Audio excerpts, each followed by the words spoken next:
Eu te amo? Quanto? Demais.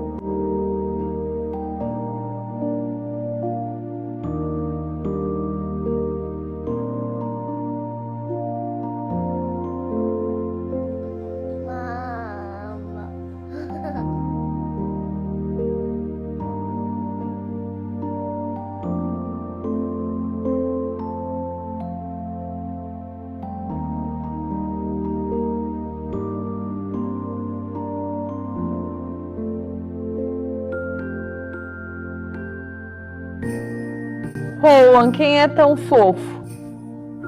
Rowan, né? Sim.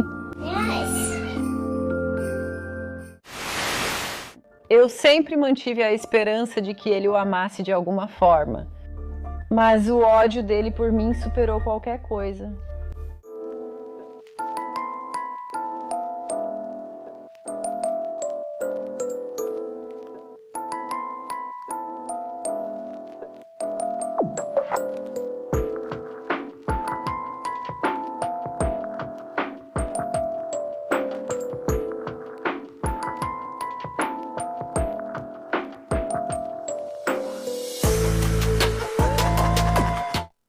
Bem-vinda ou bem-vindo de volta e obrigada por estar aqui. Eu sou a Cassie e este é A Wicked World.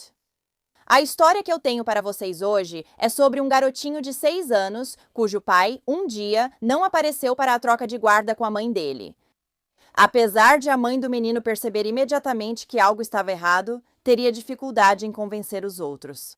Até que já era tarde demais. Esta é a história de Rowan Maury.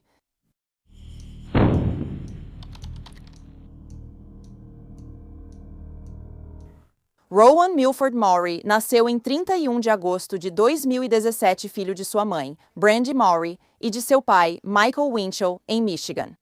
Ele era um garotinho feliz que tinha a habilidade única de encontrar humor nas menores coisas, fazendo até os dias mais monótonos parecerem uma aventura. Ele era muito engraçado e sempre fazia alguém sorrir. A cor favorita de Rowan era laranja. Ele também gostava de Pokémon, flag football, golfe e brincar com seus 5 irmãos mais velhos. O menino de 6 anos tinha acabado de perder o primeiro dente e se orgulhava de ser mais alto que muitos colegas. Os pais de Rowan se separaram quando ele ainda era um bebê e, algum tempo depois, sua mãe se casou novamente com um homem chamado Brian Pauls. Brian era considerado um padrasto maravilhoso para Rowan. Desde 2020, Brandy e Michael, pai de Rowan, passaram a dividir a guarda dele igualmente. A rotina deles era Rowan passar uma semana com a mãe, outra com o pai, trocando sempre nas manhãs de segunda-feira às 9 horas. Assim, o pai do menino, Michael, ficaria com ele durante a semana a partir de 12 de agosto de 2024. Então, naquela manhã, exatamente às 9, Brandy deixaria seu filho na casa do pai. Mas quando Michael deveria levar Rowan de volta para a mãe na segunda às 9, ele não apareceu. Brandy ligou várias vezes para Michael, mas caía sempre na caixa postal. Às 9h03, ela já sabia que algo estava errado. Embora Michael já tivesse feito isso antes, de não aparecer quando deveria devolver Rowan à mãe, Brandy sentiu que dessa vez era diferente. Então, ela entrou em contato com o departamento do xerife do condado de Isabela, como já havia feito no passado quando Michael aprontava esse tipo de coisa. Eles avisaram que poderiam ir à casa dele na East River Road, em Mount Pleasant, Michigan, para checar seu bem-estar.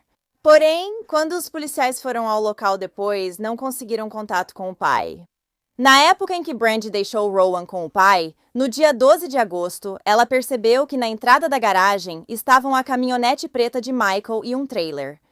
Quando a polícia foi ao local para falar com Michael, notou que a caminhonete e o trailer haviam sumido, levando-os a pensar que pai e filho tinham saído para acampar. As autoridades não tomaram novas medidas naquele momento. Brandy continuava desesperada para ver o filho e, mais tarde, naquele dia, ligou novamente para o departamento do xerife do condado de Isabela, pedindo outra verificação de bem-estar. No entanto, ela disse que a pessoa com quem falou dessa vez parecia bastante rude e muito indiferente às suas preocupações. Brandy e Brian, então, procuraram o departamento do xerife do condado de Kent, que os levou mais a sério e foi até sua casa para conversar pessoalmente. Ao chegarem, os policiais disseram a Brandy e Brian que pouco podiam fazer, pois Michael morava a 1h30 dali. Mas o que o casal deveria fazer era ir até o departamento do xerife do condado de Isabela, naquele exato momento, encará-los e garantir que eles entendessem o quanto estavam preocupados com Rowan. Então, perto de 1h da manhã do dia 20 de agosto, Brandy e o marido fizeram exatamente isso. Rowan já estava desaparecida há cerca de 16 horas nesse momento. Brandy e Brian foram ao departamento do xerife do condado de Isabela e imploraram para que levassem o caso a sério, mas sentiram que não foram ouvidos. Em vez disso, parecia que eles estavam apenas incomodando as autoridades e sendo apenas um estorvo. Eles também souberam que não podiam registrar boletim de desaparecimento ainda, pois não havia tempo suficiente e Rowan estava com o pai biológico. Agora, o site da Polícia Estadual de Michigan afirma que as agências policiais podem registrar um boletim de ocorrência de pessoa desaparecida após 24 a 72 horas. Após ouvir as preocupações de uma mãe desesperada, acho que uma exceção deve ser feita. Além disso, de acordo com o site, as autoridades policiais não podem emitir um alerta Amber se a criança estiver com um dos pais que detém a guarda. A mãe de Rowan, então, decidiu se encontrar com sua advogada na manhã de terça-feira e entrar com um pedido de guarda emergencial. Mas depois de esperar o dia todo para que um juiz assinasse, o juiz Eric Janes negou o pedido sem dar à mãe uma explicação do motivo. Isso fez Brandy e Brian buscarem ajuda da Polícia Estadual de Michigan. Finalmente, registraram um boletim de ocorrência de desaparecimento para Rowan. No entanto, enquanto Brandy e Brian aguardavam para falar com um policial, alguém do departamento do xerife do condado de Isabela ligou para a Polícia Estadual e disse que já haviam lidado com Brandy e que era apenas uma questão civil, então deveriam mandá-la embora. Inacreditável, especialmente porque, até esse momento, ninguém tinha notícias de Rowan ou do pai dele há mais de 24 horas. Embora o departamento do xerife do condado de Isabela não tenha registrado boletim de desaparecimento, eles foram várias vezes à casa de Michael para verificar a situação. Na visita deles na terça-feira, eles perceberam que o trailer que antes estava na entrada da casa agora tinha voltado para a propriedade e havia sido colocado atrás de algumas árvores e arbustos. Quando os policiais bateram na porta, ninguém atendeu. No mesmo dia, uma detetive do departamento do xerife de Isabela contatou um irmão de Michael, que morava a poucas horas dali. No entanto, ela também não conseguiu falar com o irmão. A questão é que Brandy já havia informado aos policiais que Michael costumava impedir propositalmente que Rowan ficasse com ela só para provocá-la. Ele frequentemente a bloqueava nas redes sociais, trocava o número do telefone sem informar o novo e desligava a secretária eletrônica de casa para evitar suas ligações. Em 4 ocasiões diferentes, Michael chegou até a raspar a cabeça de Rowan só para atingir Brandy.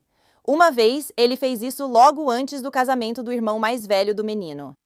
Michael sabia que o filho iria a um evento muito especial e queria estragar isso para ele e para Brandy. Brandy também era cabeleireira, então Michael sabia que isso definitivamente a deixaria chateada, mas não afetava só a mãe. Ficava claro que as atitudes dele também afetavam Rowan. Porque o garotinho olhou no espelho depois de uma dessas raspagens de cabeça. Ele então ficou muito triste e disse para a mãe que estava engraçado. Rowan também contou para Brandy que, enquanto estava na casa do pai, Michael só dormia a maior parte do dia, e Rowan só recebia torradas para comer. Brandy já tinha visto com seus próprios olhos como a casa de Michael era suja por dentro. Como o pai de Rowan o maltratava, Brandy procurou o Serviço de Proteção à Criança para denunciar, mas disse que não foi levada a sério. E embora uma assistente social tenha ido até a casa de Michael, ele foi avisado com antecedência sobre quando eles iriam e por que iriam lá para verificar as coisas. Portanto, Michael teve bastante tempo para arrumar tudo e deixar a casa apresentável. Além disso, um juiz, na verdade o mesmo juiz que havia negado a ordem de custódia emergencial para Brandy, o juiz Eric Janes, já havia criticado Brandy no passado por suas alegações de que Rowan estava sendo alimentado apenas com torradas na casa do pai. O juiz disse que não havia como isso ser verdade. Ele também repreendeu Brandy em uma audiência sobre Rowan, dizendo que os serviços de proteção à criança eram para famílias realmente necessitadas. E ela estava claramente fazendo mau uso do recurso. Brandy afirmou que Michael resistiu a ela em todas as fases envolvendo Rowan. O casal chegou a ir ao tribunal para decidir a escola dele. Mesmo após Brandy já tê-lo matriculado na escola e ele frequentar as aulas há algum tempo. Quando era a semana de Michael com o filho, ele se recusava a levá-lo porque não era a escola que queria. Isso era totalmente legal em Michigan, pois Rowan não tinha 6 anos na época. As coisas entre Brandy e Michael chegaram a um ponto em que a mãe agora gravava as entregas de Rowan na casa do pai. Ela disse que Michael a deixava nervosa. Agora, Brandy também colocou Rowan em terapia para ajudá-lo a lidar com o abuso emocional do pai. Isso ocorreu logo após ela notar que seu filho passou a se assustar mais facilmente. E o menino de 6 anos começou a bater a cabeça na mesa de jantar de metal deles. De acordo com sua conselheira, Rowan era muito reservado quando se tratava de falar sobre o pai, embora falasse sem parar sobre o quanto amava o resto da família. Brandy, mãe de Rowan, também afirmou que era difícil fazer o filho falar sobre Michael. Tentando ajudar Rowan de todas as formas possíveis, Brandy chegou a levar seu ex para a mediação, mas mesmo assim não funcionou. Havia outra coisa sobre Michael que preocupava muito Brandy, e era o fato de que ele possuía várias armas. Michael também era um condenado que não deveria possuir nenhuma arma de fogo. O motivo de sua condenação foi porque, em 2018, ele foi preso por dirigir um veículo sob efeito de álcool e causar lesão corporal grave. Então, Brandy sabia que Michael possuía essas armas ilegalmente e chegou a denunciar isso às autoridades, mas nada foi feito. Além disso, o padrasto de Rowan, Brian, contou aos policiais que Michael estava de posse dessas armas pouco depois do desaparecimento de Rowan. Ele disse o quanto isso preocupava a ele e a Brandy, mas os policiais não pareciam tão preocupados com isso. Essa interação que aconteceu entre Brian e a polícia, quando ele mencionou as armas, foi registrada na câmera corporal dos policiais. Brian também diz ao policial, nesse momento, que ele e Brandy estão muito preocupados com Michael, que está descontrolado, não tinha muito motivo para viver e poderia possivelmente se matar e matar o filho. Muito obrigada. Tudo bem. Sim, obrigado. Tudo bem. Tenha uma boa noite. Para você também. Só quero mencionar uma coisa com todos vocês. Você estava... Mas tudo bem. Tudo bem. Tudo bem. Eu só não quero dizer isso, porque eu sei que tem sido uma preocupação para ela essa coisa de assassinato seguido de suicídio. E é por isso que eu disse que ele não tem arma, não tem carro, nenhum veículo, nada a ver com isso. Ele não tem muita coisa pela qual viver. E a maneira de atingir ela é machucando o filho dela. Ok. E é por isso que estamos extremamente preocupados, porque ele tem muitas armas. Não duvidaríamos que ele o matasse e depois tirasse a própria vida. Então... Não disse isso na frente dela porque acho que perderia o controle, mas sei que pensa nisso também. Então, tudo bem. Essa é a principal razão pela qual estamos preocupados. Acreditamos que ele provavelmente está meio descontrolado. Certo. Então, de qualquer forma. Certo. Estamos tentando fazer o melhor que podemos. Sim, faremos o nosso melhor. Tudo bem. Ótimo. Muito obrigado. Eu agradeço. Tudo bem. Se cuida. Como a polícia não levava Brandy a sério e ela já estava desesperada para encontrar seu filho e garantir seu bem-estar. Ela também recorreu ao Facebook e implorou para que qualquer pessoa que soubesse do paradeiro de Michael ou Rowan, por favor, a avisasse. Então, na manhã de quarta-feira, ainda sem sinal de Rowan ou de seu pai, a polícia foi até a casa mais uma vez, mas ainda assim não encontrou nenhum dos dois. Após a saída da polícia, alguns familiares de Michael, que moravam perto, apareceram e começaram a vasculhar a propriedade. Eles tentaram entrar tanto na casa de Michael quanto no trailer que ficava nos fundos da propriedade. Foi nesse momento que um dos familiares decidiu quebrar uma das janelas do trailer, já que todas estavam cobertas por cortinas e eles não conseguiam ver o interior. Ao quebrar o vidro, o parente viu Michael deitado inconsciente na cama. A polícia foi imediatamente acionada e correu para a casa. Lá, eles arrombaram o trailer e encontraram Michael, de 48 anos, e Rowan, de 6 anos, mortos por ferimentos de bala. As autoridades disseram que acreditam que o menino foi morto enquanto dormia, o que espero que seja verdade. Segundo a polícia, as evidências no local indicavam que Rowan foi morto pelo próprio pai antes mesmo de a polícia ser alertada sobre o possível perigo que ele corria. Essa evidência, até onde eu sei, é um iPad que eles encontraram dentro do trailer. E ele havia sido restaurado para as configurações de fábrica às 7h52 da manhã de segunda-feira. Portanto, eles acreditavam que Rowan foi morto logo depois disso. Esse iPad também era o único dispositivo de comunicação eletrônica que eles encontraram no local. Porque parecia que todos os outros itens, como o celular de Michael, tinham sido queimados num tambor no quintal. Há outra evidência que a polícia diz apoiar a teoria de que Rowan já havia sido morto antes mesmo de serem alertados. O problema era que havia um buraco de bala no trailer, como pode ser visto nas imagens da câmera corporal da polícia gravadas na terça-feira. Embora, de acordo com a mãe de Rowan, Brandy, e as imagens da câmera corporal da polícia que ela viu, não havia buraco de bala no trailer na terça-feira. No entanto, ele estava lá na quarta-feira, quando encontraram os corpos de Rowan e seu pai. Falando sobre esse trailer, como eu disse antes, ele estava desaparecido da cena quando a polícia foi verificar Michael e Rowan na manhã de segunda-feira.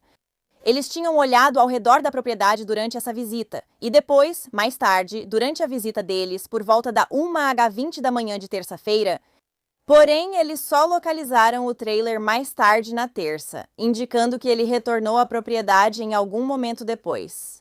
A polícia saiu da casa de Michael nas primeiras horas da manhã de terça-feira e voltou lá mais tarde naquela tarde. Ou eles simplesmente não perceberam. Nas imagens da câmera corporal feitas pelo departamento do xerife do condado de Isabela, você pode ver 2 policiais indo até a casa de Michael a 1h26 da manhã de terça-feira, 20 de agosto. A caminhonete preta de Michael, que havia desaparecido ao mesmo tempo que o trailer, agora estava de volta na garagem da casa, o que significa que o trailer provavelmente esteve lá o tempo todo também.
Você chegou a dar uma olhada nos fundos quando esteve aqui da última vez? Não, eu só fui até os fundos.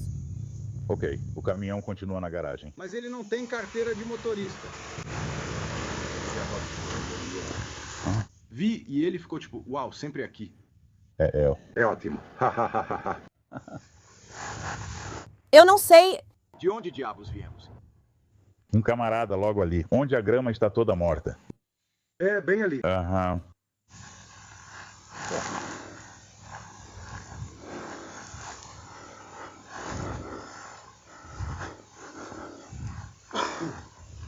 Veja se está parado no estacionamento coberto.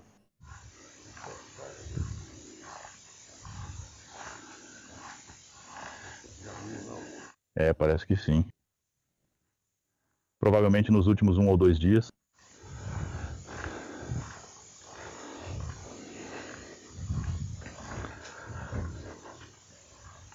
Sem trailer.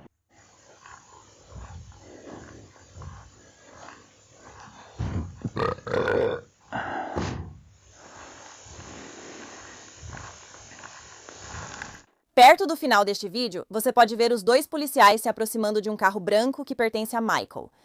O trailer onde o pai e o filho seriam encontrados depois está, supostamente, logo após aquele carro, embora você não consiga vê-lo no vídeo. Quando os policiais se aproximaram do sedã, você vai notar que a luz interna ainda está acesa, como se alguém tivesse estado lá dentro até instantes atrás, o que significa que Rowan e Michael provavelmente ainda estavam vivos nesse momento.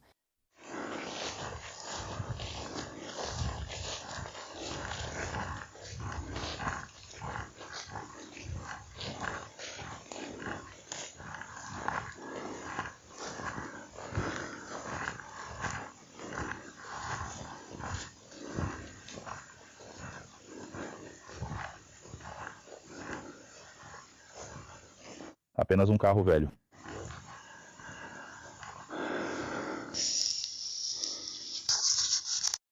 Porém, quando os policiais se aproximam do carro, as imagens da câmera são abruptamente interrompidas. Brandy até pediu à polícia as imagens da câmera corporal do outro policial, mas ela teve o pedido recusado. Agora, também parece que um dos policiais neste vídeo diz, logo depois que o outro policial menciona que Michael tem vários veículos, parece um lugar decente, ele pode estar seguro aqui. Parece normal, talvez ela seja a louca, referindo-se à mãe de Rowan, Brandy. O segundo policial então responde para ele, provavelmente ela é.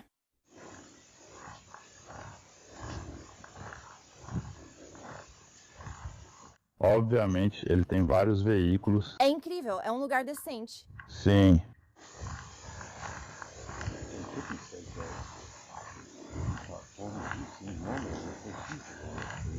Provavelmente ela é.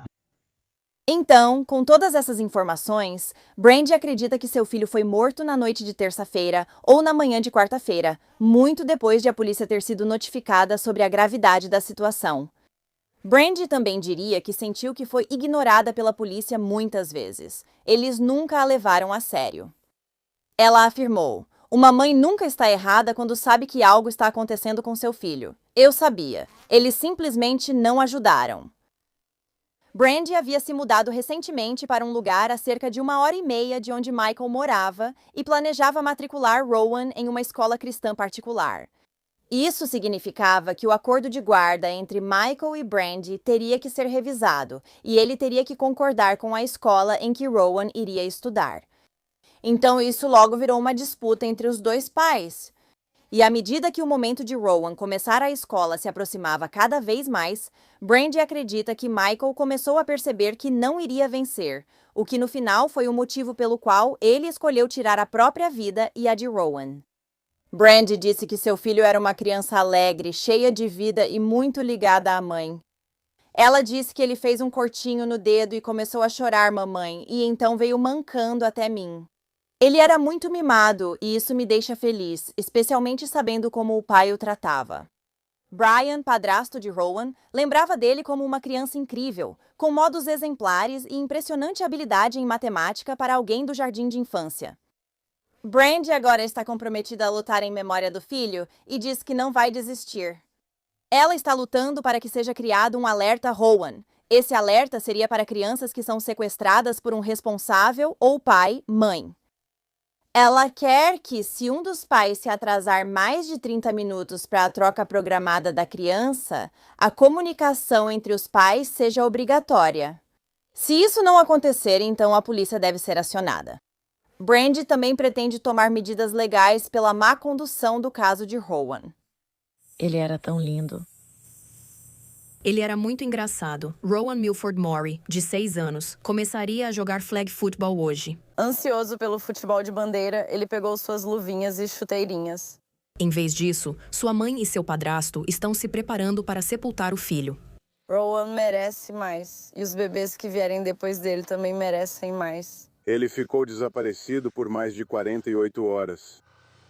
E eles poderiam ter potencialmente impedido isso se tivessem agido. Eles poderiam ter parado isso anos atrás.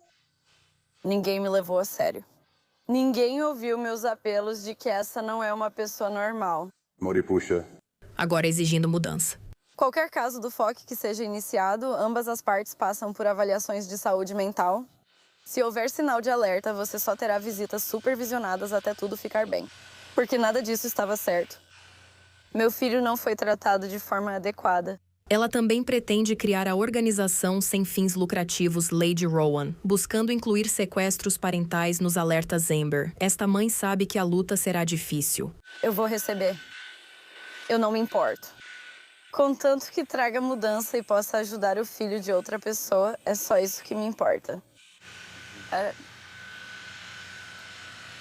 Essa simplesmente não era a história dele. Uma celebração da vida de Rowan Maury ocorreu em quinta-feira, 29 de agosto de 2024, na igreja Cornerstone, Caledonia, Michigan.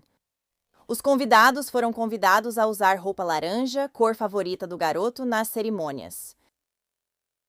Ninguém no funeral vai te contar, mas eu vou. Você não os perde só uma vez. Não, você vai perdê-los de novo e de novo. 1000 vezes, de 1000 maneiras diferentes. Todos os dias. Às vezes, várias vezes em um dia. É um ciclo contínuo que nunca termina. Um que você enfrentará a cada lembrança da ausência deles. Você vai sentir como se estivesse viajando em 2 direções diferentes a cada segundo de cada minuto. A cada momento que passa, você está se afastando e se aproximando deles ao mesmo tempo. E é preciso muita coragem para olhar para o futuro quando você gostaria de poder simplesmente voltar para ontem. Vai ficando solitário e você nunca está realmente bem. Mas essa é a realidade da perda, não tem conserto. Só pode ser carregada.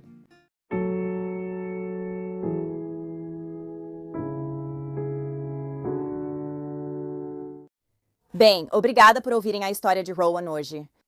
Esse caso é tão de partir o coração e inacreditável.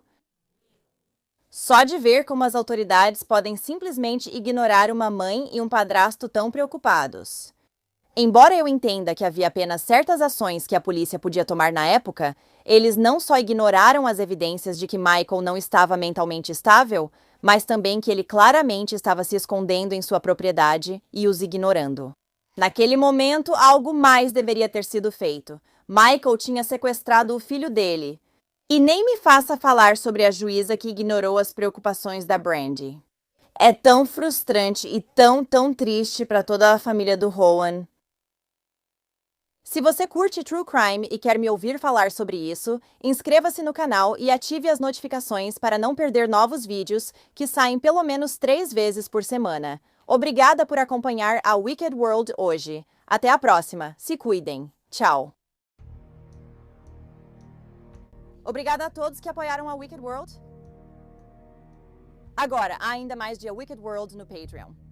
Então confira em patreon.com/awickedworld ou use o aplicativo do Patreon. Você terá acesso a vídeos exclusivos todo mês e muito mais. Qualquer apoio realmente ajuda a garantir que as vítimas nunca sejam esquecidas e a destacar as falhas da sociedade associadas a cada caso. Você tem uma sugestão de história que gostaria que eu abordasse? Se tiver, me envie um e-mail para awickedworldtruecrime@gmail.com.